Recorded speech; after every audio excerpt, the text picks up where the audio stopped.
بسم اللہ الرحمن الرحیم، ایاک نعبد و ایاک نستعین۔ تمام پاکستانیوں کو خیبر پختونخوا کی حکومت کی طرف سے، میری طرف سے عید الفطر کی ڈھیر ساری خوشیاں مبارک ہوں۔ آج ایک دفعہ پھر ہم یہ عید اپنے لیڈر، اپنے قائد جناب عمران خان صاحب کے بغیر گزاریں گے، جو ہمارے لیے انتہائی افسوسناک بھی ہے، اور ہم اس پر غمزدہ بھی ہیں، کیونکہ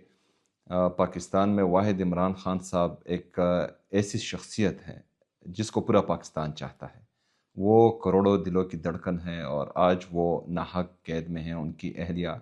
ناحق قید میں ہیں، اور انشاءاللہ تعالی ہم اللہ تعالیٰ سے پر امید ہے کہ ہماری جو جدوجہد ان کی رہائی کے لیے، پاکستان میں آئین اور قانون کی بالادستی کے لیے، رول آف لا کے لیے، حقیقی جمہوریت کے لیے، آزاد عدلیہ کی بحالی کے لیے، آزاد صحافت کے لیے جو جاری ہے، انشاءاللہ تعالی یہ مزید اب زور پکڑے گی، اور اس کو انشاءاللہ تعالی ہم مزید مؤثر بنائیں گے۔ اس کے ساتھ ساتھ اس عید پہ، عید کے تیسرے دن یعنی 23 مارچ کو، یوم پاکستان کے دن، ہم عمران خان صاحب کے ویژن کے مطابق خیبر پختونخوا میں شجرکاری مہم شروع کریں گے۔ جو عمران خان صاحب نے بلین ٹری سونامی کا بہترین پروجیکٹ خیبر پختونخوا کو اور پورے پاکستان کو دیا تھا، یہ اسی کا تسلسل ہوگا۔ انشاءاللہ تعالی 23 مارچ کو ہم پورے خیبر پختونخوا میں 10 لاکھ سے زیادہ پودے لگائیں گے۔ یہ تمام پودے، جو بندہ اس شجرکاری مہم میں حصہ لے گا، جو پودا لگائے گا، تو وہ ہم نے آن لائن ایپ ان کے لیے بنایا ہوا ہے۔ وہ اسی ایپ میں اپنی ویڈیو، اپنی تصاویر پوسٹ کرے گا، پوری دنیا دیکھے گی کہ انشاءاللہ تعالی ہم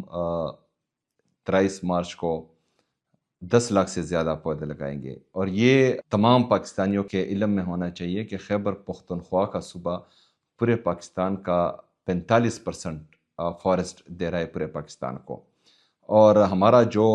ٹوٹل رقبہ ہے اس کا 26.5% سے زیادہ الحمدللہ ہم پہنچ چکے ہیں۔ اور یہ عمران خان صاحب کے ویژن کے مطابق جو ہم نے بلین ٹری سونامی بہترین انداز میں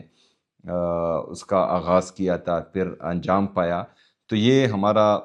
فارسٹ نہ صرف خیبر پختونخوا کے لیے بلکہ پورے پاکستان کے لیے انشاءاللہ مؤثر ثابت ہوگا۔ تو تمام جتنی بھی ہمارے خیبر پختونخوا کی عوام ہیں، بلکہ سارے پاکستانی اس میں بڑھ چڑھ کر حصہ لیں، پودا لگائیں، اور ہماری جو خیبر پختونخوا نے آفیشیل ایپ بنائی ہے اس پر اپنی تصاویر اپلوڈ کریں۔ آخر میں ایک دفعہ پھر میں پورے پاکستانیوں کو عید کی خوشیوں کی مبارکباد دیتا ہوں، اور انشاءاللہ امید کرتا ہوں کہ اس عید کے بعد انشاءاللہ تعالی پاکستان پر اچھا وقت آنے والا ہے، اور ہم سب نے جو حقیقی آزادی کی جدوجہد عمران خان صاحب نے شروع کی تھی اس کو آگے لے کر چلنا ہے، اور اس کو پائے تکمیل تک پہنچانا ہے۔ پاکستان زندہ باد، عمران خان زندہ باد۔